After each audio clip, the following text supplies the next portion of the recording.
राम राम दोस्तों। मैं अरुण कुमार डायरेक्ट वैदिक रेमेडीज सीधा ज्योतिषीय समाधान चैनल में एक बार फिर से आपका स्वागत करता हूं। दोस्तों, आज चर्चा करेंगे शुक्र ग्रह जब कुंडली के नवम भाव में होते हैं तो क्या संकेत मिलते हैं। Venus in the ninth house of horoscope. नौवें भाव को अगर हम समझें तो नौवां भाव होता है आपकी धार्मिक मान्यताओं का, हायर बिलीफ सिस्टम, धार्मिकता का, धार्मिक यात्राओं का, पिलग्रिमेज और दार्शनिकता, फिलोसफी का भी होता है। इसके अलावा आपका लक, भाग्य, ईश्वरीय कृपा, भक्ति, श्रद्धा, तप, ये सब भी नौवें भाव से देखे जाते हैं। पिता व गुरु का मार्गदर्शन, ये भी नौवें भाव से देखा जाता है। नौवां भाव पंचम से पंचम होता है, तो जो हायर एजुकेशन है आपकी, पोस्ट ग्रेजुएशन लेवल की जो शिक्षा होती है वो भी नवम भाव से देखी जाती है। शुक्र को अगर हम समझें तो सौंदर्य, आकर्षण, सुंदरता, इन सब का कारक है शुक्र। आपका पैशन, वो सब चीज़ें और कार्य जिनको करने से आपको खुशी मिलती है, कंफर्ट मिलता है, वो शुक्र उनका कारक होता है। लग्जरी, वैभव, ऐश्वर्य, श्रृंगार, आभूषण, विवाह, वैवाहिक जीवन, स्त्री, स्त्रीत्व, इन सब का कारक शुक्र है। शुक्र जब नवम भाव में होगा तो व्यक्ति में अलग अलग धर्मों की, अलग अलग मान्यताओं की, अलग अलग कल्चर्स का ज्ञान इकट्ठा करने की, इन सब को इकट्ठा करने का पैशन होता है उसमें, इन सब को जानकारी लेने का उसके अंदर लगाव होता है। ये वो लोग होते हैं जो बहुत लंबी दूरी की यात्राएं करते हैं तथा इनके पास बहुत गाइडेंस होती है। नैसर्गिक शुभ ग्रह ऐश्वर्य और वेल्थ का कारक शुक्र का भाग्य भाव में बैठना, भाग्य भाव लक्ष्मी स्थान भी है, तो ये अच्छे आर्थिक हालात का संकेत देता है। Generally good financial condition in life. धार्मिक मान्यताओं व दार्शनिकता की चर्चा करना आपको अच्छा लगेगा।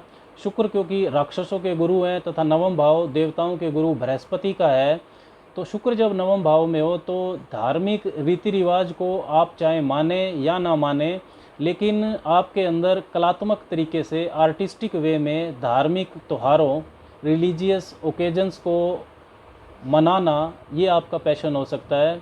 घर को संवारना, सजाना, रंगोली बनाना, मंदिर को भव्य तरीके से उसकी सजावट करना, ये सब आपका शौक़ जरूर होगा।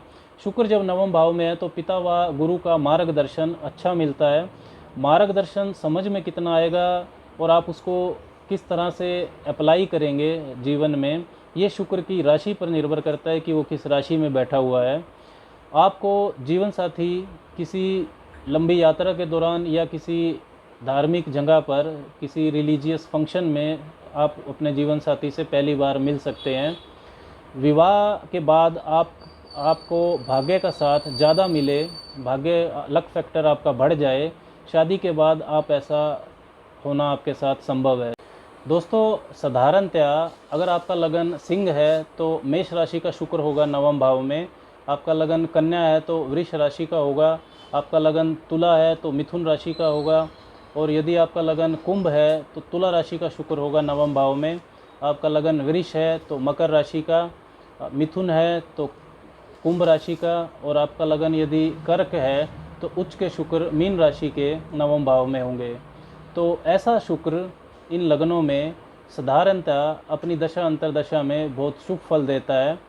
अगर शुक्र कुंडली में नवम भाव में मजबूत है तो अपनी दशा अंतरदशा में लंबी धार्मिक यात्रा करवा सकता है। भक्ति भाव, जो धार्मिकता है, ये आपके अंदर बढ़ जाएगी। इससे आपका लक फैक्टर, भाग्य का जो साथ है वो मिलना ज़्यादा हो जाएगा। तब आपके सारे काम कम मेहनत में ही बन जाएंगे। पिता व गुरु का आशीर्वाद आपको मिलेगा। अध्यात्म से आपको खुशी मिलेगी और जो आपका मैरिटल लाइफ है, शादीशुदा जीवन है, उसमें भी खुशी बढ़ेगी।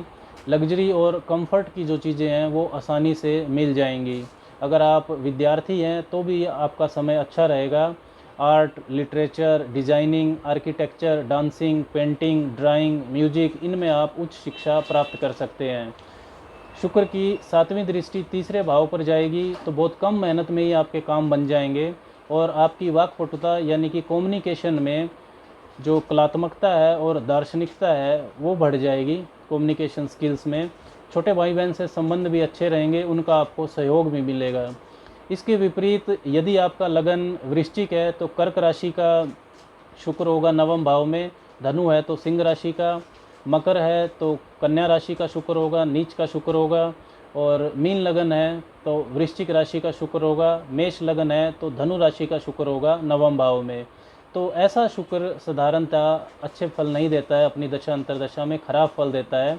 अगर शुक्र नवम भाव में अशुभ है तो अपनी दशा अंतरदशा में भाग्य आपका साथ नहीं देगा। आपको बार बार ऐसा महसूस हो सकता है कि आप जिस भी काम में हाथ डालते हैं वो बनता ही नहीं है।